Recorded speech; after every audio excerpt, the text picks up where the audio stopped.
할렐루야, 안녕하셨습니까? 오늘의 말씀은 데살로니가전서 5장 16절에서 18절입니다. 데살로니가전서 5장 16절에서 18절 모든 일에 감사하라 제목을 가지고 함께 나누도록 하겠습니다. 1620년, 지금으로부터 403년 전에 청교도들이 메이플라워를 타고 미국에 도착했습니다. 영국에 건너온 두 번째로 큰 규모의 이민자 그룹이죠. 배 타고 오면서 그들은 조약을 맺었어요. 정착하면 이렇게 살자, 그런 내용이죠. 겨울 전에 도착하기를 원했지만 늦어졌습니다. 이미 정착한 사람들이 사는 곳으로 가기를 원했지만 훨씬 북쪽에 도착했어요. 도착하자마자 혹독한 겨울을 보냅니다.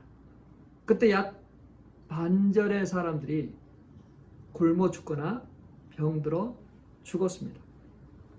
남아있는 사람들도 매년 흉년으로 고통당하고 있었어요. 그래서 금식 기도를 하나님께 매달렸습니다. 하나님, 이 상황들을 돌봐 주십시오. 우리를 도와주십시오. 금식을 선포하고 기도한 것이 한두 번이 아니에요. 어느 때가 또 다시 모였습니다. 금식 기도를 어떻게 할까? 서로 의논하는 자리에서 한 사람이 의견을 냅니다. 지금까지 우리는 금식하면서 하나님께 기도했습니다. 그러나 이제 좀 달리 생각하면 좋겠습니다. 비록 흉년이 들고 형제 자매들이 병으로 쓰러지고 세상을 떠나지만 이 가운데서도 우리에게 감사할 것이 있지 않습니까? 비록 식량이 풍족하지는 않지만, 여건이 유럽보다 좋지 않지만 우리에게는 신앙의 자유가 있습니다. 정치적인 자유가 있습니다. 그리고 우리 앞에 펼쳐진 이 광대한 대지가 있지 않습니까? 이번에는 좀 달리 한번 해봤으면 좋겠어요. 금식기도 기간을 선포하기보다 하나님께 감사하는 기간을 가져보는 것이 어떨까? 참석한 사람들은 모두가 깊은 감동을 받습니다. 그래, 금식기도 주간을 선포할 것이 아니라 감사 기간을 선포하자. 그게 바로 Thanksgiving Weekend, 추수감사주일이 된 거죠. 자, 상황을 바라보는 시각을 조금만 바꾸어도 다른 결과가 납니다. 하나님, 우리 믿는 자들에게 구하시는 것이 있어요. 성숙한 그리스도인은 하나님이 요구하시는 영적 수준을 유지하는 사람들입니다. 자, 성숙한 그리스도인은 하나님이 요구하시는 영적 수준에 머물러 있습니다. 가청주파수라는 말은 사람이 들을 수 있는 소리의 영역이죠. 아주 작은 소리, 미세한 소리는 인간이 듣지 못합니다. 그렇다 너무 큰 소리도 듣지 못하죠. 일정한 그 영역에서만 소리를 들을 수가 있어요. 인간이 들을 수 있는 가청 주파수는 20Hz에서 20,000Hz까지 들을 수 있어요. 숫자로 잘 안 잡히죠. 전기톱으로 셀을 자를 때 끼 소리 나잖아요, 그죠? 굉장히 소리 크잖아요. 그 소리가 4,000에서 6,000Hz입니다. 자동차가 지나가는 소리는 1,000에서 2,000이. 보통 우리가 커뮤니케이션 할 때 편하게 들을 수 있는 주파수는 1000Hz입니다. 근데 인간은 들을 수 없는 소리, 들을 수 없는 큰 소리 못 듣는 거죠. 자, 동물의 세계에서는 우리 인간보다 더 낮거나 높습니다. 코끼리가 멀리 떨어져 있는 동료랑 커뮤니케이션 할 때 초저 주파수를 낸다고 해요. 진동수가 5에서 50Hz. 고래나 돌고래, 멀리 떨어져 있는 동료하고도 같이 전파를 주고 받습니다. 또 호랑이 같이 그런 이 상대방을 위협하는 그러한 것으로도 사용하죠. 인간이 만약에 20Hz 밑에 있는 소리를 듣지 못하면 어떤 느낌을 받을까요? 영국에서 실험을 했는데 17Hz 소리를 750명에게 들어주고 설문했는데 모두가 다 듣지 못했습니다. 그렇지만 좀 이상한 그 음산한 그 분위기를 느꼈다고 설문하는 거죠. 자, 인간은 듣지 못한 소리가 있습니다. 근데 인간은 또 어떤 단어를 사용하느냐에 따라서 이게 반응이 달라지죠. 오늘 본문에 나온 말인데 항상이라는 말 있죠. 항상. 이게 우리가 보통 사용할 때 긍정적으로 사용하기보다는 부정적으로 사용할 때가 참 많아요. 남편과 아내가 서로 이렇게 말다툼을 할 때 당신은 항상 그래 라고 이야기를 합니다. 항상은 아니죠, 사실은. 근데 항상이라는 것보다는 아까 그때 이렇게 이야기할 때라고 이야기하는 게 좋아요. 항상이 아니죠. 구체적인 시기와 때를 말하는 게 좋아요. 이 항상이라는 말은 우리 자녀들에게도 사용합니다. 너는 항상 그래. 항상 그렇게 반응한다. 항상이 아니죠. 가끔, 자주라는 표현을 써도 될 것 같아요. 이 항상이라는 말은 언제나 변함없이 all the time, always 뭐 그런 거잖아요. 근데 항상이라는 거를 부정적으로 이렇게 사용할 때 전달하려고 하는 그 메시지보다는 다른 부정적인 메시지들이 더 많이 전달됩니다. 성경에서는 이 항상이라는 단어를 긍정적으로 많이 사용하고 있어요. 항상 기뻐해라. 항상이라는 말은 모든 순간, 아침에 눈을 뜨는 그 순간부터 잠들 때까지 우리가 숨을 쉬고 있는 그 동안 항상 기뻐하라. 항상 기뻐하라. 이게 내 신앙의 수준이어야 돼요. 성숙한 그리스도인이 가지고 있는 그 수준은 어느 수준이라고요? 항상 기뻐하는 수준. 항상 기뻐하는 모든 일에. 자, 근데 이 항상이라는 말도 썼지만 또 범사에라는 말도 썼어요. 범사에라는 말도 항상이라는 말과 좀 비슷하죠. 범사에 모든 일에 감사해라.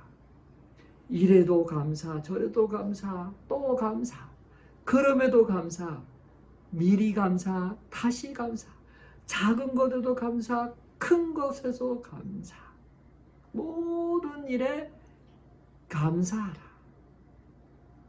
그리스도인이 머물러야 될 수준, 삶의 수준, 자세는 바로 주님께서 말씀하시는 거예요.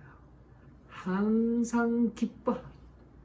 범사에 감사하라. 이 수준에 머물러라는 거죠. 이 수준에 계속 있으라는 것을 이야기를 하고 있어요. 우리 추수감사 주일이죠. 우리가 다시 한번 우리가 어떠한 삶을 가져야 되는가, 우리에게 주어진 많은 것에 감사해야 되지만 내 수준이 어딜까, 내 삶의 자세가 어디에 있는가 살펴볼 수 있는 기회가 됐으면 좋겠습니다. 오늘 본문은 우리에게 정말 하나님 원하시는 그 수준으로 우리를 이끌어 올리고 있어요. 항상 기뻐하라. 범사에 감사하라. 근데 실제 우리의 삶은 그러지는 않아요. 사실은 슬플 때도 있고 우울할 때도 있어요. 상처와 아픔 속에 있을 때도 있습니다. 좌절할 때도 있어요. 실패할 때도 있어요. 근데 어떻게 우리가 항상 기뻐하고 감사할 수 있습니까? 성령 충만하면 이런 것이 없어지나요? 아니에요. 성령 충만은 오히려 더 민감해지죠. 메마른 감정들이 살아나고 지혜와 지식의 그것들이 막 깨어납니다. 근데 더 힘들 수도 있어요. 근데요, 우리가 말씀에 순종하면, 말씀에 순종하여 그렇게 항상 기뻐하고 범사에 감사하면 그게 된다는 거죠. 우리가 감정의 지배를 받는 것보다 말씀의 지배를 받을 때 그렇게 된다. 그래서 바로 이게 훈련이 필요한 거죠. 훈련, 신앙의 훈련, 말씀에 복종하는 훈련, 말씀을 붙들고 나의 마음과 생각을 주장하는 그러한 훈련이 필요해요. 근데 여기서 한번 범사라는 말을 한 가지 놓치지 않아야 될 것이 있어요. 자, 범사의 모든 일에 감사하라. 근데 이 범사라는 그 말에는 평범한 일이라는 것도 포함되어 있어요. 범사에 모든 일에 감사해라. 또 평범한 일에도 감사해라. 평범한 일이 뭐예요? 우리가 먹고 마시고 잠자고 보고 듣고 말하고 사는 거, 이게 다 평범한 것들 아닐까요? 평범한 일상생활에서도 감사하길 바랍니다. 기뻐하길 바랍니다. 즐거워하시길 바랍니다. 그렇게 선언하는 저와 우리 성도님 되시길 주님의 이름으로 바랍니다. 두 번째, 하나님의 뜻은 우리의 조건과 환경을 초월해요. 자, 이 땅에서는 모든 것이 때가 있습니다. 날 때가 있고 죽을 때가 있어요. 심을 때가 있고 뽑을 때가 있어요. 허물 때가 있고 건축할 때가 있어요. 울 때가 있고 웃을 때가 있고 슬퍼할 때도 있고 춤을 틀 때가 있어요. 환경에 따라서 달라져요. 조건에 따라서 달라집니다. 근데 이 조건과 환경은 수시로 바뀌어요. 웃을 때, 기뻐할 때, 감사할 때 기다리는 삶을 살아서는 안 돼요. 웃을 일이 있어야 웃죠. 기뻐할 일이 있어야. 그러면 그때 생길 때까지 기다리는 그런 인생을 살겠습니까? 하나님은 우리가 그런 삶을 살기를 원치 않으세요. 오히려 더 수준을 끌어올리기를 원하세요. 하나님은 우리가 조건과 환경을 초월한 그러한 삶을 우리를 초대합니다. 보혜사 성령께서 우리와 함께 하시면서 우리는 그 모든 걸 초월하여 주를 의지하여 담을 놓는 그러한 인생으로 우리를 초대하고 있어요. 항상 기뻐하라, 범사에 감사하라, 순종하는 자들에게 하나님께서 그러한 삶을 살도록 하고 있어요. 우리가 믿음으로 행할 때 그러한 삶을 살게 될 줄로 믿습니다. 우리가 그리스도와 같이 다시 살아났으면 그러므로 하늘에 있는 것을 마음에 두십시오. 하늘에 속한 것을 생각하십시오. 땅의 것을 마음에 두시면 안 돼요. 우리의 죽어있는 육체를 다시 살려내서는 안 됩니다. 우리는 가장 소중한 것을 얻은 사람, 가지고 있는 사람들이에요. 해결된 사람들이에요. 과거, 현재, 미래, 죽음 위에도 그 모든 것에 우리는 다 준비되어 있는 사람이에요. 재용서를 받았잖아요. 하나님의 심판으로부터 구원을 받았잖아요. 이것이 불완전한 나에게서 온 것이 아닙니다. 나의 행위에서 나온 것이 아니에요. 십자가에서 온 것입니다. 그러니 기뻐할 수 있잖아요. 감사할 수 있잖아요. 기쁠 때만 기뻐하라. 감사할 일이 있을 때 감사하라. 그게 아니에요. 모든 시간과 환경과 조건을 뛰어넘어서 이것이 바로 하나님의 뜻이다라고 이야기하고 있잖아요. 오늘 본문 데살로니가전서 5장 16절 18절입니다. 같이 한번 읽어볼까요? 항상 기뻐하라. 쉬지 말고 기도하라. 범사에 감사하라. 이것이 그리스도의 예수 안에서 너희를 향하신 하나님의 뜻이니라. 아멘.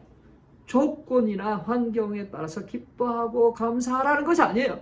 항상 범사에 모든 평범한 생활 속에서 기뻐하고 감사하라. 이것이 누구의 뜻이라고요? 하나님의 뜻. 그리스도 예수 안에서 나에게 요구하시는 하나님의 뜻입니다. 기도는 하나님의 힘을 공급하는 통로예요. 기도는 파워를 만들어내는 엔진과도 같아요. 나에게 힘을 공급하는 통로입니다. 그러나 기도가 점점 줄어들게 되고 기도하지 않게 될 때 우리는 힘이 없어져요. 우리 전화기도 그렇잖아요. 전화기도 차지되면 fully 돼 있지만 점점 쓰다 보면 이 배터리가 떨어집니다. 배터리가 간단해요. 그때 배터리 파워 세이빙 모드로 들어가요. 절전 모드가 되는 거죠. 자, 절전 모드가 들어가면 꼭 필요한 것만 쓸 수 있도록, 나머지 뭐 다 차단되죠. 속도가 느려집니다. 업데이트 되지 않습니다. 그리고 화면도 어두워져요. 꼭 필요한 것만 사용하도록. 자, 근데 우리 마치 신앙인들이 마치 그 절전 모드에 있는 신앙인들이 많아요. 최소한의 것만 사용해요. 먹고 마시는 거에서만 머물러 있어요. 그거 이상의 것을 할 힘도 시간도 없어요. 절전 모드에 있으니까 이게 밝지도 않아요. 약간 어두침침해요. 자, 그런 전화기라도 파워 충전을 하게 되면 점점 해서 그게 절전 모드 해야 되고 fully 쓸 수 있는 그런 상태로 됩니다. 화면은 밝아지고 빨라지기 시작하고 업데이트가 빨라지겠죠. 자, 그것처럼 이 기도라는 것이 하나님과 나와 대화를, 하나님과 시간을 보내는 그게 우리에게 힘을 공급하는 통로가 되는 거죠. 내가 하나님과 같이 연결되어 있었을 때. 자, 근데 이 기도의 방법, 내용, 그런 것보다 더 중요한 게 뭐냐면 내 마음의 상태예요. 상태. 내가 주님과 같이 친밀함을 누리고 있으면 나는 믿음의 기도를 하게 됩니다. 나는 그분과 같이 있기를 좋아하게 됩니다. 그래서 누가 어떻게 무엇을 언제 얼마나 많이 금식 기도를 했냐, 통성 기도를 했냐, 작정 기도를 했냐, 어떤 그런 방법과 어떤 그런 보다 더 중요한 거는 내 영적인 상태가 어떠냐가 더 중요한 거죠. 주님께 붙어 있고 그 안에 거하고 그분의 말씀이 내 안에 거하고 내가 그분과 친밀함을 누리고 있다면 그게 바로 최상의 기도 응답의 조건이 되는 거죠. 요한복음 15장 7절입니다. 같이 한번 읽어볼까요? 너희가 내 안에 거하고 내 말이 너희 안에 거하면 무엇이든지 원하는 대로 구하라. 그리하면 이루리라.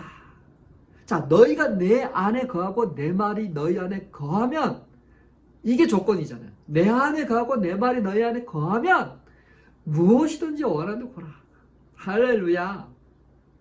사랑하는 성도 여러분, 내가 기도 응답을 받으려면 그분 안에 거해야 돼요.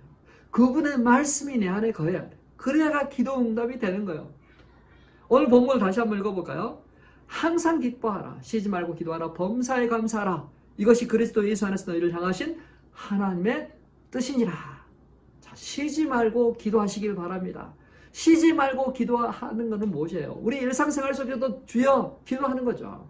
우리의 그것이 깨어있어서 밥을 할 때도 기도하는 걸 수 있잖아요. 운전할 때도 기도할 수 있잖아요. 항상 기도할 수 있어요. 시간이 없는 게 아니라 주님과 마음이 연결되지 않는 게 문제였죠. 우리는 쉬지 말고 마치 쉬지 않고 숨을 쉬는 것처럼 쉬지 않고 우리의 영혼의 호흡이 있기를 바랍니다. 우리의 이 브레인, 뇌는 매 순간 들어오는 모든 정보를 다 기억하지 않아요. 피곤하니까. 너무 많은 일들이 있으니까 필요한 것만 기억해요. 그래서 늘 되풀이 되는 것, 당연하게 이루어지는 모든 것들은 습관화 시켜버려요. 그래서 우리가 생각하지 않고도 노력하지 않고도 이렇게 자연히 되게 되고 그러죠. 그러다 보니까 우리 삶 속에서 감사가 없어져요. 감사. 당연하게 여기는 것에 감사를 하지 않아 버리는 거죠. 일상적인 평범한 것에서 우리가 감사할 수 있음에도 불구하고 감사가 없어져 버려요. 세상에는 당연하게 하나 없잖아요. 누군가 수고하고 누군가 희생하거든요. 은혜이죠. 평범한 것이지만 이 모든 것은 하나님이 주신 선물입니다. 선물. 주위를 한번 둘러보십시오. 주변을 살펴보십시오. 감사할 거리가 참 많습니다. 만나는 사람 한 분 한 분들, 또 주변에 있는 시설들, 자연 환경들, 모든 게 다 감사하죠. 사랑하는 성도 여러분, 우리에게 주어진 장미꽃도 감사, 그 장미 가시도 감사, 기도 응답하신 것도 감사, 응답하지 않는 것도 감사, 우리에게 물질 주신 것도 감사, 주지 않는 것도 감사. 어떻게 하면 이게 모든 것이 감사할까요? 범사에 감사하기 때문이죠. 범사에 모든 일에 평범한 일에 감사할 수 있기 때문에 그렇습니다. 사랑하는 성도 여러분, 추수감사절에만 감사하는 성도가 아니라 범사에 평범한 일상생활 속에서 모든 것에 감사함으로 받길 바랍니다. 감사가 올려드리길 바랍니다. 감사함이 풍성한 저와 우리 성도님 되시길 바랍니다. 그러한 사업체 되시길 바랍니다. 그러한 자녀들 가정 되길 주의 이름으로 축원합니다. 다음 주에 뵙겠습니다.